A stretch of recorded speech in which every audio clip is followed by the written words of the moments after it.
There was a time in my life where I was being completely ignored by the people that I surrounded myself with, the people that I called my best friends.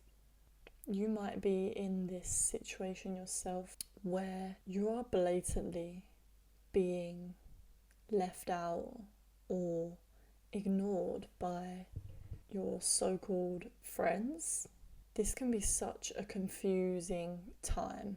Maybe you feel like you are being treated differently from the rest of the group, and this can be incredibly depressing and make us feel so lonely. When I was dealing with this, I was around 12 years old, I want to say. So I was in like year 7 or 8 in UK terms, and I remember it starting off with my friends telling me that they needed to have a private chat and that I wasn't allowed to be in this private chat. And then for about 2 months, they wouldn't talk to me. They would treat me like I was a germ.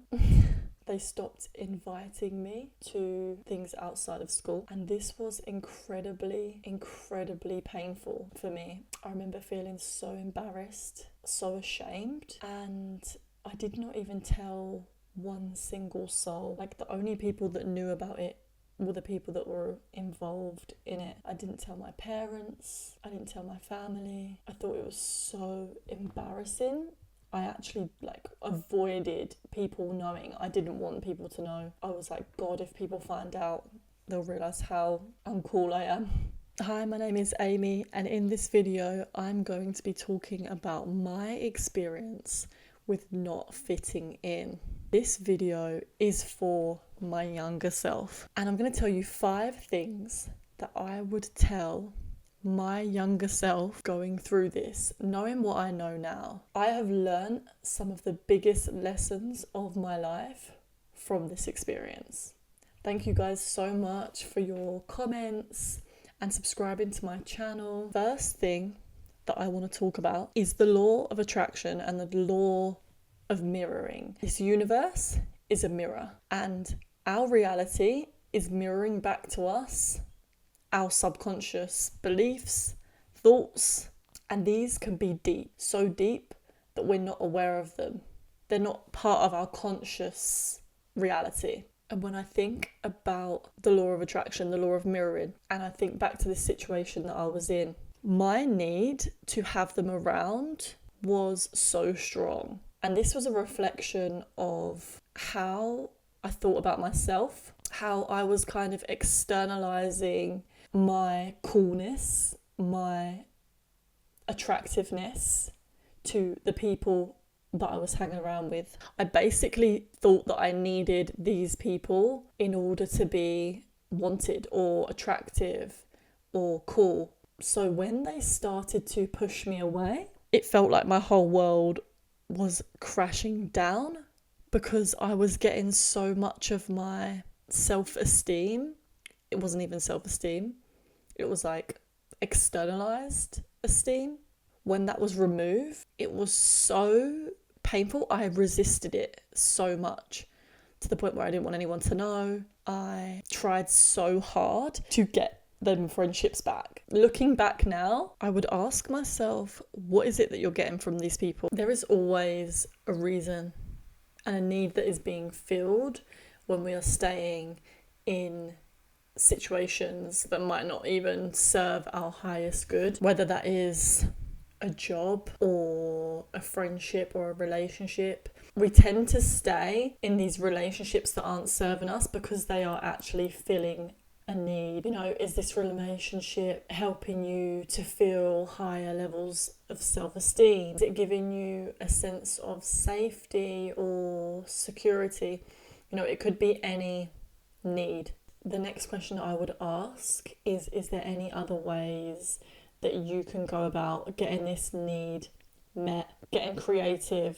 Once you're aware of what it is that you're getting from this relationship or situation, asking yourself, is there any other healthier ways that you can go about getting that need met? For me, that looked like filling the need for, whether it was self-esteem or love, by giving that love to myself. I noticed that I was believing so many negative things about myself, and it took for me to realize that I was telling myself all these negative things, which drove me to staying in these relationships and friendships. It took me to filling that need of building up my confidence and self-love to realize that I didn't need anyone else to validate that for me. And once I started to actually like who I was, I started to attract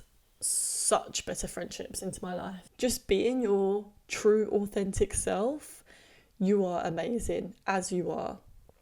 And I would want to drill this into my younger self as much as I can. Externalizing your self-esteem or love is not sustainable. The fact that I thought I needed these people to be cool made me very much like them, in the sense that I would judge other people that they weren't cool enough. It's a very vulnerable thing to even admit to myself, let alone on here. So please be kind, guys, when I'm telling you this stuff, because I'm just trying to be as honest as I can. The low kind of self-esteem and negativity that I viewed myself with was what was running the show. And I was young. I didn't really introspect or look at myself. I kind of just blamed everyone else, which moves me on to my next point, which is to surround yourself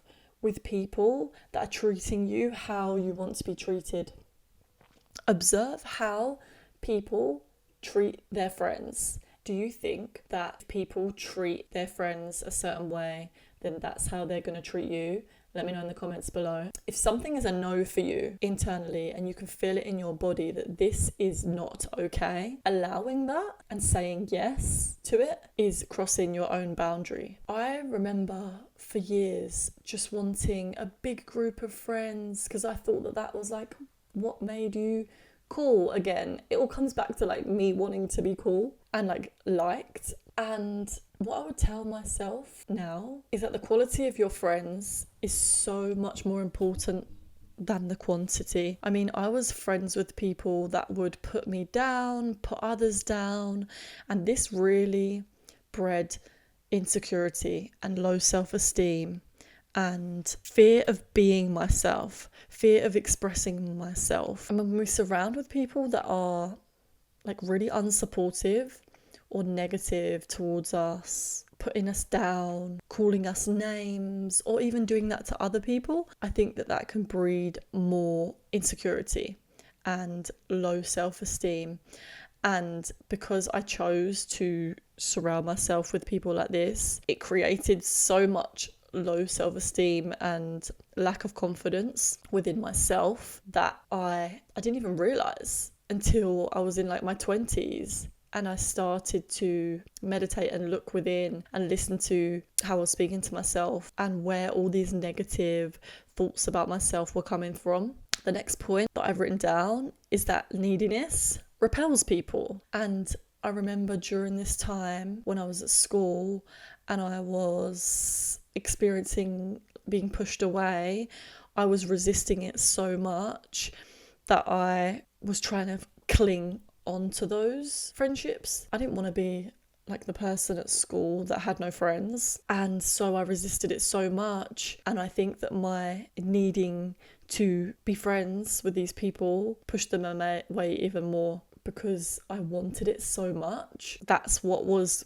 like creating and amplifying this situation even more. I would tell my younger self to just walk away. Fourth thing that I have written down is to observe your self-talk. How are you speaking to yourself? How do you see yourself? If you are having a lot of negative thoughts about yourself, I mean, I completely get it. It's completely normal and we all have that. But being aware of those thoughts and not believing them has helped me so much. Choosing which thoughts to believe has helped me so much. And honestly, I've come so far because I didn't tell anyone about this situation until I was about 21 because I was so ashamed that it hadn't even happened. And I remember when I first told someone about it, I cried my eyes out. And it was like probably 10 years later, maybe a little bit less. And now the fact that I'm even able to talk about it freely right now without crying shows so much growth. And a lot of that growth comes down to changing how I speak about myself. I tell myself I love you all the time. I try and be more compassionate with myself when I am dealing with difficult situations, or I've done something that I, wish I didn't do. I try to be compassionate with myself. So really starting to build a relationship with yourself that is built and has a foundation of love. And I think that starts with observing our thoughts and choosing which ones we want to actually keep and which ones we want to change. And the last thing that I wrote down is that not fitting in is not a bad thing. I remember there was this one girl at school and she used to like float around and she was so confident and she didn't really care who she was friends with, what group she was in. I don't think she necessarily fit in, but I feel like she embraced it. And I feel like that's what I do now. And I love how weird I am now. I love all the things that make me weird. And I honestly encourage everyone else to embrace and express those little things that make you weird and make you maybe not fit in with everyone. The quicker you can accept that you are not going to be liked by everyone, the better. There are going to be some people that like you. There are going to be some people that don't like you. And that is cool. You can't control that.